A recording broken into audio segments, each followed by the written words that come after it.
Meus amigos, muito obrigado mais uma vez pela sua presença, pela sua audiência e pela sua amizade aqui no canal Ligados no Flu. Eu sou o Rodrigo Dias, sou jornalista esportivo. Vamos falar sobre essa vitória do Fluminense sobre o Bragantino por 2-1 no Maracanã, jogo pelo Campeonato Brasileiro, 9ª rodada. Antes, mandar um abraço para a galera que deixou o nome da cidade de onde nos acompanha, como o Reinaldo em Casimiro de Abreu, o Erickson Gomes no Acre, o Marcelo Reis acompanha o nosso canal em Guaratiba, o Marcos Ramos, direto de João Pessoa, na Paraíba, o Edson Santana em Salvador, Bahia e o Cristiano Silva em Itaboraí, no Rio de Janeiro. Um grande abraço a todos vocês. Queria te pedir para fazer a sua inscrição se você não for inscrito ainda no nosso canal, chegou agora, está conhecendo a gente agora. Se gostar do conteúdo do nosso vídeo, faça a sua inscrição logo depois, dê essa moral pra gente. Pessoal, vamos lá então, e não esqueça de deixar o seu like. Vamos lá falar de Bragantino 1, Fluminense 2, Bragantino 1, né? O jogo foi no Maracanã.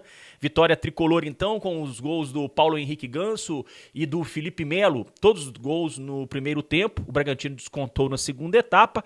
O Fluminense então pulando para a 5ª posição, voltou ao G5, mas pode ser ultrapassado nesta segunda-feira, dependendo do resultado do jogo do Flamengo contra o Vasco. Se o Flamengo vencer, o Flamengo empataria com o Fluminense em número de pontos, mas ficaria à frente no saldo de gols. De qualquer forma, o Fluminense está ali no pelotão de frente, próximo aos líderes, 1 ponto atrás do Grêmio, 1 ponto atrás do Atlético Mineiro, 2 pontos atrás do Palmeiras e tem 5 pontos atrás do Botafogo, mas o Fluminense com 16 pontos então, voltando a vencer, o que é mais importante, voltar a vencer. Não foi uma grande atuação do Fluminense tecnicamente, não foi nenhum espetáculo de vitória, de atuação tricolor, mas o que era importante era voltar a vencer, para reanimar o grupo, para dar um ânimo novo, um fôlego novo para a sequência da temporada, e para afastar de vez qualquer tipo de possibilidade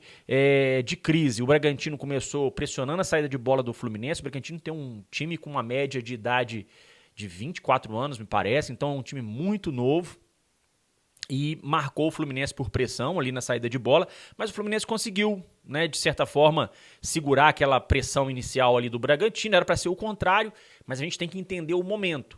O Bragantino vive um momento de confiança, com bons resultados. O Fluminense, pelo contrário, vinha de 5 jogos sem vencer, sem marcar gols. Então o Fluminense conseguiu segurar ali aquele momento inicial. O Fluminense um pouco nervoso no jogo, afoito, querendo resolver as jogadas de forma muito atabalhoada, mas acabou fazendo o gol.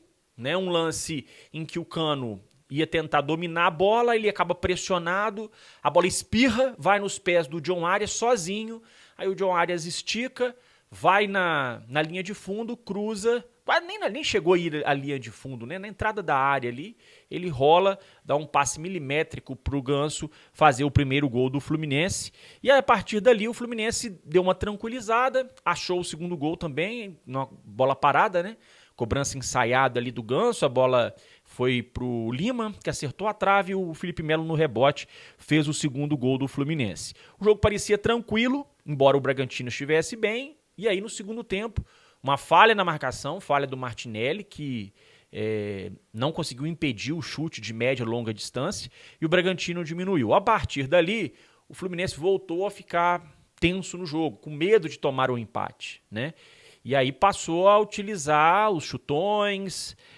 os contra-ataques em bolas longas, entrou o Lelê para tentar dar um pouco de velocidade ali no contra-ataque do Fluminense. O Lelê até que entrou bem no jogo.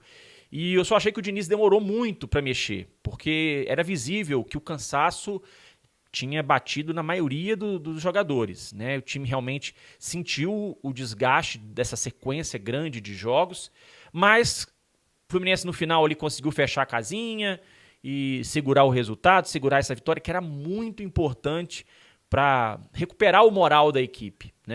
E o Fernando Diniz falou, depois do jogo, sobre o que ele achou desse resultado. Vamos ouvir então o que o Diniz falou. Eu tenho convicção que sim. Acho que a torcida do Fluminense entende o que está sendo feito. O futebol é muito louco, igual fui questionado aqui de céu e inferno, que não tinha nem céu nem inferno. Foram 15 dias. A gente perdeu a primeira parte, a gente empatou, foi o Cuiabá, aí veio o 0-0 do Flamengo, perdemos depois do primeiro jogo, depois do Flamengo e Botafogo. Aí do Botafogo até a derrota do Flamengo deu menos de 15 dias. E aí começa um monte de, às vezes, de questionamento, mas a torcida do Fluminense, eu acho que tem uma relação com esse time, uma relação muito especial, e ela joga junto com o time, e tem sido fundamental desde o dia que eu cheguei aqui. Hoje eu quero agradecer muito a torcida, muito mesmo, muito, porque não é um movimento natural, como eu agradeço sempre, eu agradeço desde a minha primeira passagem aqui. E quando eles vão, também a gente tem que saber entender, mas é uma torcida que está jogando junto com o time do Fluminense. E faz muita diferença ter a torcida do lado. E hoje eles jogaram muito bem. Eles foram fundamentais para que a gente conseguisse uma vitória importante e uma vitória difícil contra um adversário que está com muita confiança, que aqui era quase que um franco atirador. Os últimos resultados deles são muito positivos, tiveram 2 resultados de empate fora, se não me engano, Cruzeiro e Palmeiras, e ganharam Santos e Atlético Paranaense. Então a gente sabia que era um adversário bem treinado, um time muito organizado, com tudo em dia, com toda estrutura, um time muito jovem, que o Red Bull hoje é uma das forças do futebol brasileiro, vocês sabem disso. É um time que consegue tirar jogadores de time grande, jovens, e levar para lá, que tem potencial de vingarem na Europa, para eles levarem para as outras equipes do grupo. Então a gente sabia que era um jogo difícil, importante, e a equipe se comportou bem e era muito importante a gente vencer hoje. Bom, o Fluminense agora volta a jogar pelo Campeonato Brasileiro no domingo contra o Goiás lá na Serrinha. O Goiás que perdeu no fim de semana em casa para o Cuiabá, vai precisar se recuperar, está na zona de rebaixamento. O jogo não é fácil, apesar do Goiás estar na zona de rebaixamento, não é jogo fácil. Esse Brasileirão não tem jogo fácil, tá? E o Fluminense não vai ter o Felipe Melo na zaga e nem o Samuel Xavier pela lateral direita. Os dois receberam o 3º cartão amarelo. Se eu fosse o técnico, né, colocaria o Guga de lateral direito e o Esquerdinha na esquerda. É fazer o básico, é o feijão com arroz. A gente não sabe o que o Diniz vai fazer. O Diniz, inclusive, falou sobre esse assunto também na coletiva. Vamos ouvir. Agora, eu só estou pensando no River agora, para falar a verdade. Mas a gente vai montar o que tiver de melhor para montar. Vou pensar nesse jogo mais para frente. Sinceramente, agora a gente tem que focar no River, que a gente sabe que é um jogo lá extremamente difícil.